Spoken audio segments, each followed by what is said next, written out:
Welcome students, DLR Degree College, Mamdada.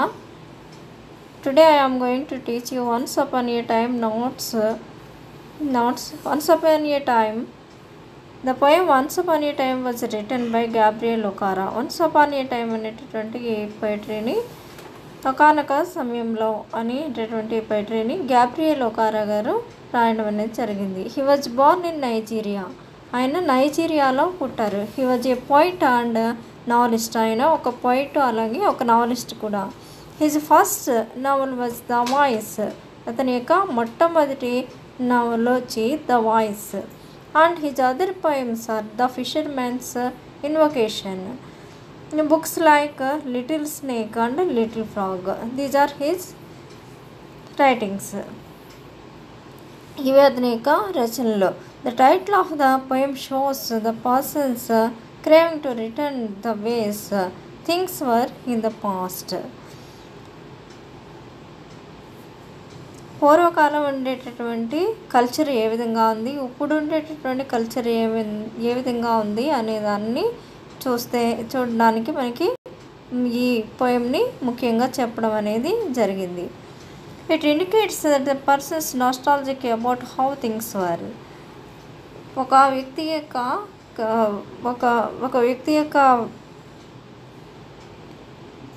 వ్యక్తి పూర్వం ఎలా ఉండేవాడు, అదేవిధంగా ఇప్పుడు ఏ విధంగా ఉంటున్నాడు అనేది చెప్పడం కోసం, మనకి తెలియచేయడం కోసం రైటర్ గారు ఈ పోయం రాయడం అనేది జరిగింది. ఈ పోయం ముఖ్యంగా తన యొక్క కొడుకుతో ఆయన చెప్పడం జరుగుతూ ఉంది. పూర్వం ఏ విధంగా ఉండేవారు, వాళ్ళిద్దరి మధ్యన జరిగినటువంటి సంభాషణలాగా, తండ్రి కొడుకు మధ్య జరిగిన సంభాషణలాగా చెప్పడం అనేది జరిగింది. The father explains to his sun that in olden days people used to laugh genuinely through hearts and eyes, but now they are laughing with their teeth. ఇక్కడ ఒకారా గారు తన యొక్క కుమారుడికి వివరిస్తున్నారు. ఓల్డెన్ డేస్లో ఎవరైతే ప్రజలు ఉన్నారో వాళ్ళు నవ్వడం అనేది చాలా సహజమైనటువంటి స్వచ్ఛమైనటువంటి నవ్వడం అనేది జరిగేది. వాళ్ళ యొక్క మంచి హృదయంతో, అలాగే వాళ్ళ యొక్క ఆనందం ఏదైతే ఉందో అది కళ్ళల్లో కూడా కనిపిస్తూ ఉండేది అని చెప్తున్నారు. But now they are laughing with their teeths. ఇప్పుడు ఓన్లీ వాళ్ళ యొక్క పళ్ళు కనిపించేలా అవుతున్నారు, కానీ వాళ్ళ హృదయంలో ఉండేటటువంటి కళ్ళల్లో ఉండేటటువంటి ఆనందం ఏం కనిపించట్లేదు అని చెప్పడం జరిగింది. The ice block ice that the father now sees shows the insincerity and the lost their innocence. ఇప్పుడు వాళ్ళ యొక్క కళ్ళల్లో అటువంటి ఆనందం ఏమీ కనిపించట్లేదు, వాళ్ళ సిన్సియర్గా లేరు అని చెప్తున్నారు. They used to shake hands with their heart, which implies a strong and warm handshake that is insincere. But now they shake hands without hearts, and at the same time they search others' pockets near their left hands, seeking to get something from you.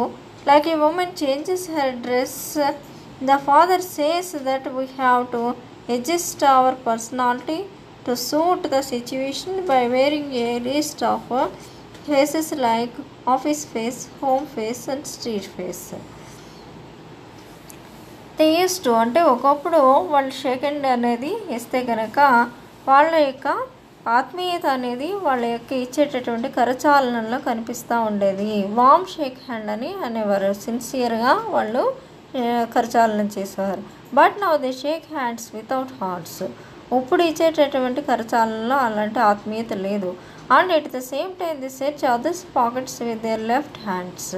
అదే సమయంలో seeking to get something from you. వీళ్ళు ఏం చేస్తూ ఉంటారు, ఒక చేత్తో కరచాలనం చేస్తూ ఇంకొక వైపు ఎలా ఆలోచిస్తారంటే వీళ్ళ వల్ల మనకి ఏమైనా లాభం ఉంటుందా అని ఆలోచిస్తూ చేస్తూ ఉంటారు.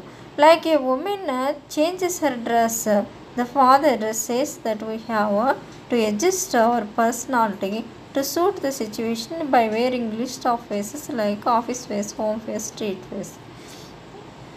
ఇంకా ఉమెన్ ఎలా అయితే వాళ్ళ యొక్క డ్రెస్సెస్ చేంజ్ చేసుకుంటూ ఉంటారో అదేవిధంగా మనం కూడా మన యొక్క పర్సనాలిటీని అడ్జస్ట్ చేసుకుంటూ ఉండాలి సిచ్యువేషన్కి తగ్గట్టుగా, సందర్భానికి తగ్గట్టుగా.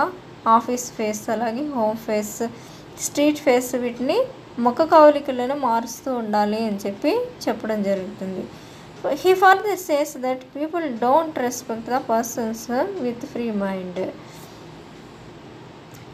ఎప్పుడు కూడా సరైనటువంటి ఒక రకమైనటువంటి గౌరవము అలాంటిది ఒక ఫ్రీ మైండ్తో ఇవ్వడం అనేది ప్రజల యొక్క మైండ్స్ ఏవైతే ఉన్నాయో అవి కలుషితమైపోయి ఉన్నాయని చెప్తున్నారు. They invite for a tea or dinner once and twice.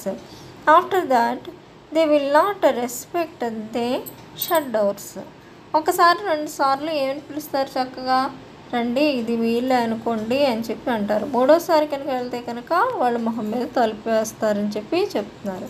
The father admits to his son that he too has adapted and learned to live amidst to such fake people. ఇప్పుడు ఉండేటటువంటి ప్రజలు ఎలాంటి వాళ్ళు ఉన్నారు అంటే ఇటువంటి అలవాట్లన్నింటినీ నేర్చుకోవడం వల్ల, ఫేక్ అయినటువంటి అలవాట్లు నేర్చుకోవడం వల్ల వాళ్ళు ఏ విధంగా కనబడుతున్నారట, ఫేక్ పీపుల్లా కనబడుతున్నారు.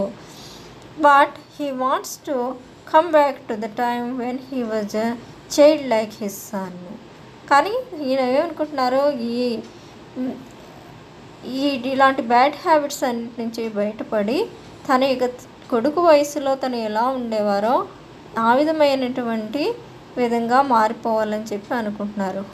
He was an innocent person, చాలా ఇన్నోసెంట్ పర్సన్గా తను ఉండాలని చెప్పి అనుకుంటున్నారు.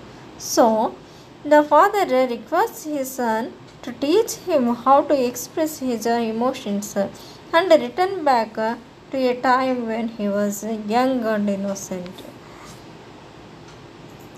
తండ్రి తన యొక్క కొడుకుని రిక్వెస్ట్ చేస్తూ ఉన్నారు, ఇలాగా తన యొక్క ఎమోషన్స్ ఏవైతే ఉన్నాయో ఆ ఎమోషన్స్ని ఏ విధంగా ఎక్స్ప్రెస్ చేయాలి, స్వచ్ఛమైనటువంటి ఎమోషన్స్ని ఎక్స్ప్రెస్ చేయాలి అని చెప్పి తను ఇదివరకటి పూర్వకాలానికి వెళ్ళిపోవాలని చెప్పి చెప్తున్నారు. తన యంగ్ ఏజ్లో ఉండేటప్పుడు ఎంత ఇన్నోసెంట్గా ఉండేవాడినా ఆ టైంలో అలాగా మారిపోవాలి, ఇలాంటి బ్యాడ్ హ్యాబిట్స్ అన్నింటినీ వదిలేసి స్వచ్ఛమైనటువంటి మనిషిగా అయిపోవాలని చెప్పి అనుకుంటూ ఉన్నారు ఇక్కడ రైటర్ గారు.